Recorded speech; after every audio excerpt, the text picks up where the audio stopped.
श्री कृष्ण की पत्नियों तथा पुत्रों के संक्षेप से नाम निर्देश तथा 12 संग्रामों का संक्षिप्त परिचय। अग्निदेव कहते हैं, वशिष्ठ महर्षि कश्यप वसुदेव के रूप में अवतीर्ण हुए थे और नारियों में श्रेष्ठ अदिति का देवकी के रूप में आविर्भाव हुआ था। वसुदेव और देवकी से भगवान श्री कृष्ण का प्रादुर्भाव हुआ। वे बड़े तपस्वी थे। धर्म की रक्षा, अधर्म का नाश, देवता आदि का पालन तथा दैत्य आदि का मर्दन, यही उनके अवतार का उद्देश्य था। रुक्मणी, सत्यभामा और नग्नजीत कुमारी सत्या ये भगवान की प्रिय रानियां थीं। इनमें भी सत्यभामा उनकी आराध्य देवी थीं। इनके सिवा गंधार राजकुमारी लक्ष्मणा, मित्रविंदा, देवी कालिंदी, जाम्बवती, सुशीला, माद्री, कौसल्या, विजया और जया आदि 16,000 देवियां भगवान श्री कृष्ण की पत्नियां थीं।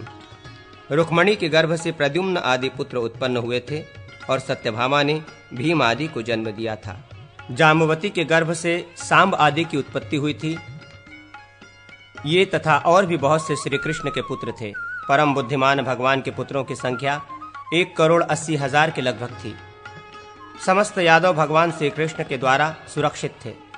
प्रद्युम्न से विदर्भ राजकुमारी रुक्मवती के गर्भ से अनिरुद्ध नामक पुत्र हुआ। अनिरुद्ध को युद्ध बहुत प्रिय था। अनिरुद्ध के पुत्र वज्र आदि हुए। सभी यादव अत्यंत बलवान थे। यादवों की संख्या कुल मिलाकर 3 करोड़ थी। उस समय 60 लाख दानव मनुष्य योनि में उत्पन्न हुए थे, जो लोगों को कष्ट पहुंचा रहे थे। उन्हीं का विनाश करने के लिए भगवान का अवतार हुआ था। धर्म मर्यादा की रक्षा के लिए ही भगवान श्री हरि मनुष्य रूप में प्रकट होते हैं। देवता और असुरों में अपने दाएं भाग के लिए 12 संग्राम हुए हैं। उनमें पहला नारसिंह और दूसरा वामन नाम वाला युद्ध है। तीसरा वाराह संग्राम और चौथा अमृत मंथन नामक युद्ध है। पांचवा तारकामय संग्राम और छठा आजीवक नामक युद्ध हुआ। 7वां त्रैपुर, 8वां अंधकवध और 9वां वित्र विधातक संग्राम है। 10वां जीत, 11वां हालाहल और 12वां घोर कोलाहल नामक युद्ध हुआ। प्राचीन काल में देवपालक भगवान नरसिंह ने हिरण्यकश्यपु का हृदय विदीर्ण करके प्रहलाद को दैत्यों का राजा बनाया था। फिर देवासुर संग्राम के अवसर पर कश्यप और अदिति से वामन रूप में प्रकट होकर भगवान ने बल और प्रताप से बड़े चढ़े हुए राजा बलि को छला और इंद्र को त्रिलोकी का राज्य दे दिया। वाराह नामक युद्ध उस समय हुआ था जबकि भगवान ने वाराह अवतार धारण करके हिरण्याक्ष को मारा, देवताओं की रक्षा की और जल में डूबी हुई पृथ्वी का उद्धार किया। उस समय देवाधिदेवों ने भगवान की स्तुति की। एक बार देवता और असुरों ने मिलकर मंदराचल को मथानी और नागराज वासुकी को नेति बंधन की रस्सी बना समुद्र को मथकर अमृत निकाला, किंतु भगवान ने वो सारा अमृत देवताओं को ही पिला दिया। उस समय देवताओं और दैत्यों में घोर युद्ध हुआ था। तारकामय संग्राम के अवसर पर भगवान ब्रह्मा ने इंद्र, बृहस्पति, देवताओं तथा दानवों को युद्ध से रोककर देवताओं की रक्षा की और सोमवंश को स्थापित किया। आजीवक युद्ध में विश्वामित्र, वशिष्ठ और अत्रि आदि ऋषियों ने राग द्वेषादि दानवों का निवारण करके देवताओं का पालन किया। पृथ्वी रूपी रथ में वेद रूपी घोड़े जोतकर भगवान शंकर उस पर बैठे और त्रिपुर का नाश करने के लिए चले। उस समय देवताओं के रक्षक और दैत्यों का विनाश करने वाले भगवान श्री हरि ने शंकर जी को शरण दी और बाण बनकर स्वयं ही त्रिपुर का दाह किया। गौरी का अपहरण करने की इच्छा से अंधकासुर ने रुद्रदेव को बहुत कष्ट पहुंचाया। ये जानकर रेवती में अनुराग रखने वाले श्री हरि ने उस असुर का विनाश किया। यही 8वां संग्राम है। देवताओं और असुरों के युद्ध में वृत्त का नाश करने के लिए भगवान विष्णु जल के फेन होकर इंद्र के वज्र में लग गए। इस प्रकार उन्होंने देवराज इंद्र और देवधर्म का पालन करने वाले देवताओं को संकट से बचाया।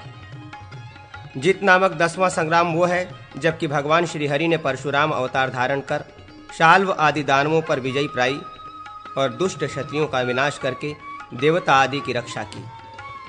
11वें संग्राम के समय मधुसूदन ने हालाहल विष के रूप में प्रकट हुए दैत्य का शंकर जी के द्वारा नाश कराकर देवताओं का भय दूर किया।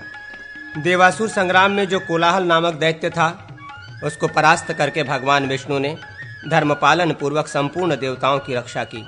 राजा, राजकुमार, मुनि और देवता सभी भगवान के स्वरूप हैं। मैंने यहाँ जिनको बतलाया और जिनका नाम नहीं लिया, वे सभी श्री हरि के ही अवतार हैं। तुर्वसु आदि राजाओं के वंश का तथा अंग वंश का वर्णन अग्निदेव कहते हैं। वशिष्ठ, तुर्वसु के पुत्र वर्ग और वर्ग के पुत्र गोभानु हुए। गोभानु से त्रैशानी, त्रैशानी से करंधम और करंधम से मरुत का जन्म हुआ। उनके पुत्र दुष्यंत हुए। दुष्यंत से वरुथ और वरुथ से गांडीर की उत्पत्ति हुई। गांडीर से गांधार हुए। गांधार के 5 पुत्र हुए, जिनके नाम पर गंधार, केरल, चोल, पांड्य और कोल इन 5 देशों की प्रसिद्धि हुई। ये सभी महान बलवान थे। दुयु से ब्रभुसेतु और ब्रभुसेतु से पुरोवसु का जन्म हुआ। उनसे गांधार नामक पुत्रों की उत्पत्ति हुई। गांधारों ने धर्म को जन्म दिया और धर्म से धृत उत्पन्न हुए। धृत से विदुष और विदुष से प्रचेता हुए। प्रचेता के 100 पुत्र हुए, जिनमें अनडु, सुभानु, चाक्षुष और परमेशु ये प्रधान थे। सुभानु से कालानल और कालानल से सृंजय उत्पन्न हुए। सृंजय के पुरंजय और पुरंजय के पुत्र जन्मेजय थे। जन्मेजय के पुत्र महाशाल और उनके पुत्र महामना हुए। ब्रह्मन महामना से उशिनर का जन्म हुआ और महामना की नृगा नाम वाली पत्नी के गर्भ से राजा नृग का जन्म हुआ। नृग की नरा नामक पत्नी से नर की उत्पत्ति हुई और कृति नाम वाली स्त्री के गर्भ से कृमि का जन्म हुआ। इसी प्रकार नृग की दशा नाम की पत्नी से सुव्रत और दशद्वती से शिवी उत्पन्न हुआ। शिवी के 4 पुत्र हुए, पृथुदर्भ, वीरक, कैकय और भद्रक। इन चारों के नाम से श्रेष्ठ जनपदों की प्रसिद्धि हुई। उशिनर के पुत्र तितिक्षु हुए। तितिक्षु से रुषदत्र, रुषद्रथ से पैल और पैल से सुतपा नामक पुत्रों की उत्पत्ति हुई। सुतपा से महायोगी बलि का जन्म हुआ। बलि से अंग, बंग, मुख्यक, पुंड्र और कलिंग नामक पुत्र उत्पन्न हुए। ये सभी बालेय कहलाए। बलि योगी और बलवान थे। अंग से दधिवाहन, दधिवाहन से राजा दिविरथ और दिविरथ से धर्मरथ उत्पन्न हुए। धर्मरथ के पुत्र का नाम चित्ररथ हुआ।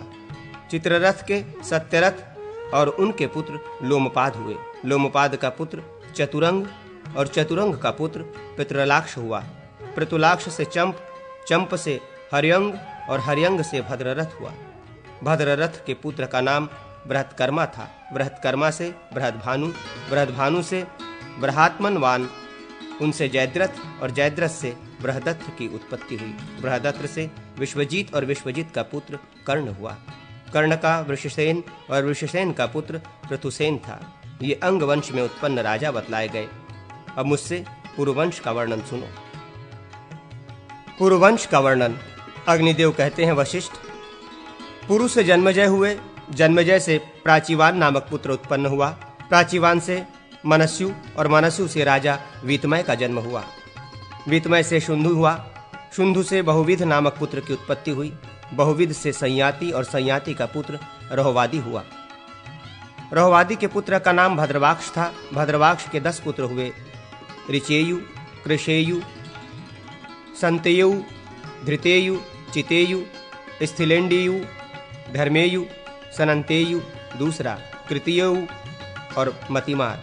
मतिमार के तंसुरोध, प्रतिरथ और पुरस्त ये 3 पुत्र हुए। प्रतिरथ से कण्व और कण्व से मेघातिथि का जन्म हुआ। तंसुरोध से 4 पुत्र उत्पन्न हुए, दुष्यंत, प्रवीरक, सुमंत और वीरवर अयन। दुष्यंत से भरत का जन्म हुआ। भरत शकुंतला के महाबली पुत्र थे। राजा भरत के नाम पर उनके वंशज क्षत्रिय भारत कहलाते हैं। भरत के पुत्र अपनी माताओं के क्रोध से नष्ट हो गए।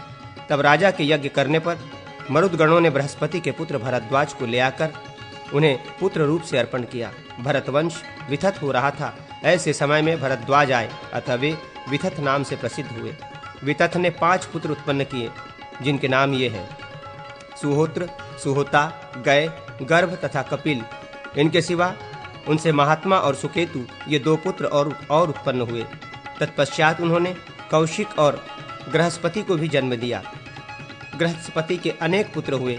उनमें ब्राह्मण, क्षत्रिय, वैश्य सभी थे। काश और दीर्घतमा भी उन्हीं के पुत्र थे। दीर्घतमा के धन्वंतरी हुए और धन्वंतरी का पुत्र केतुमान हुआ।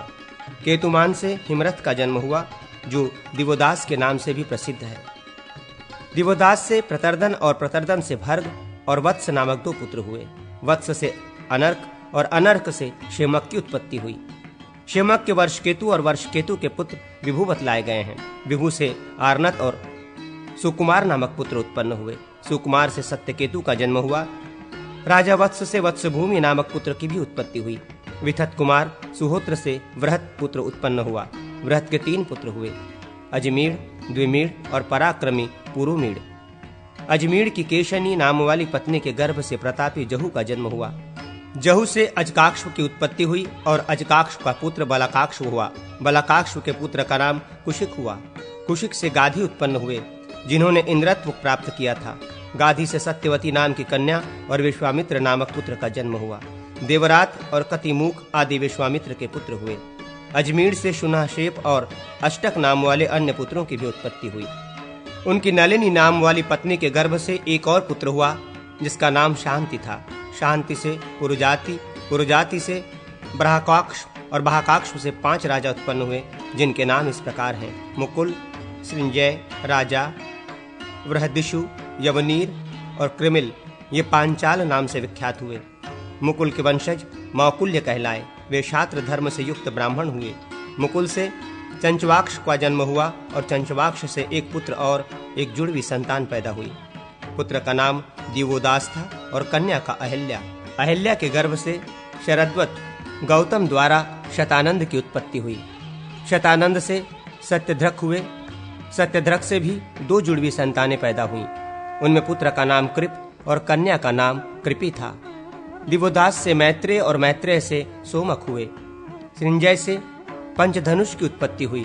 उनके पुत्र का नाम सोमदत्त था। सोमदत्त से सहदेव, सहदेव से सोमक और सोमक से जंतु हुए। जंतु के पुत्र का नाम वृषत हुआ। वृषत से ध्रुपद का जन्म हुआ तथा ध्रुपद का पुत्र दृष्टधुम्न था और दृष्टधुम्न से दृष्टकेतु की उत्पत्ति हुई। महाराज अजमीढ़ की धूमिनी नाम वाली पत्नी से ऋक्ष नामक पुत्र उत्पन्न हुआ। ऋक्ष से संवरण और संवरण से कुरु का जन्म हुआ, जिन्होंने प्रयाग में जाकर कुरुक्षेत्र तीर्थ की स्थापना की। कुरु से सुधनवा, सुधनु, परीक्षित और रिपुजन्य ये 4 पुत्र हुए। सुधनवा से सुहोत्र और सुहोत्र से च्यवन उत्पन्न हुए। च्यवन की पत्नी महारानी गिरिका के वसुश्रेष्ठ उपरिचर के अंश से 7 पुत्र हुए। उनके नाम इस प्रकार है: बृहदत्र, कुश, वीर, यदु, प्रत्यग्रह, बल और मत्स्यकाली। राजा बृहदत्र से कुशाग्र का जन्म हुआ। कुशाग्र से वृषभ की उत्पत्ति हुई और वृषभ के पुत्र का नाम सत्यहित हुआ। सत्यहित से सुधनवा, सुधनवा से ऊर्ज, ऊर्ज से संभव और संभव से जरासंध उत्पन्न हुआ। जरासंध के पुत्र का नाम सहदेव था। सहदेव से उदापी और उदापी से श्रुतकर्मा की उत्पत्ति हुई। कुरुनंदन परीक्षित के पुत्र जन्मेजय हुए। वे बड़े धार्मिक थे। जन्मेजय से त्रिसद्दस्यु का जन्म हुआ। राजा अजमीढ़ के जो जहू नाम वाले पुत्र थे, उनके सूरत, श्रुतसेन, उग्रसेन और भीमसेन ये 4 पुत्र उत्पन्न हुए। परीक्षित कुमार जन्मेजय के 2 पुत्र और हुए, सूरत और महिमान। सूरत से विदुरथ और विदुरथ से ऋक्ष हुए। इस वंश से ऋक्ष नाम से प्रसिद्ध द्वितीय राजा थे। इनके पुत्र का नाम भीमसेन हुआ। भीमसेन के पुत्र प्रतीप और प्रतीप के शंतनु हुए। शंतनु के देवापी, वाल्हिक और सोमदत्त ये 3 पुत्र थे। वाल्हिक से सोमदत्त और सोमदत्त से भूरी, भूरिश्रवा और शल का जन्म हुआ। शंतनु से गंगा जी के गर्भ से भीष्म उत्पन्न हुए तथा उनकी काल्या सत्यवती नाम वाली पत्नी से विचित्र वीर्य की उत्पत्ति हुई। विचित्र वीर्य की पत्नी के गर्भ से श्री कृष्ण द्वैपायन ने धृतराष्ट्र, पांडु और विदुर को जन्म दिया। पांडु की रानी कुंती के गर्भ से युधिष्ठिर, भीम और अर्जुन ये 3 पुत्र उत्पन्न हुए तथा उनकी माद्री नाम वाली पत्नी से नकुल और सहदेव का जन्म हुआ। पांडु के ये 5 पुत्र देवताओं के अंश से प्रकट हुए थे। अर्जुन के पुत्र का नाम अभिमन्यु था। वे सुभद्रा के गर्भ से उत्पन्न हुए थे। अभिमन्यु से राजा परीक्षित का जन्म हुआ। द्रौपदी 5 पांडवों की पत्नी थी। उसके गर्भ से युधिष्ठिर से प्रतिविंध्य, भीमसेन से श्रुतसोम, अर्जुन से श्रुतकीर्ति, सहदेव से श्रुतशर्मा और नकुल से शतानिक की उत्पत्ति हुई। भीमसेन का एक दूसरा पुत्र भी था जो हिंडिबा के गर्भ से उत्पन्न हुआ था। उसका नाम था घटोत्कच। ये भूतकाल के राजा हैं। भविष्य में भी बहुत से राजा होंगे जिनकी कोई गणना नहीं हो सकती। सभी समयानुसार काल के गाल में चले जाते हैं। विप्रवर, काल भगवान विष्णु का ही स्वरूप है, अतः उन्हीं का पूजन करना चाहिए। उन्हीं के उपदेश में अग्नि में हवन करो, क्योंकि वे भगवान ही सब कुछ देने वाले हैं।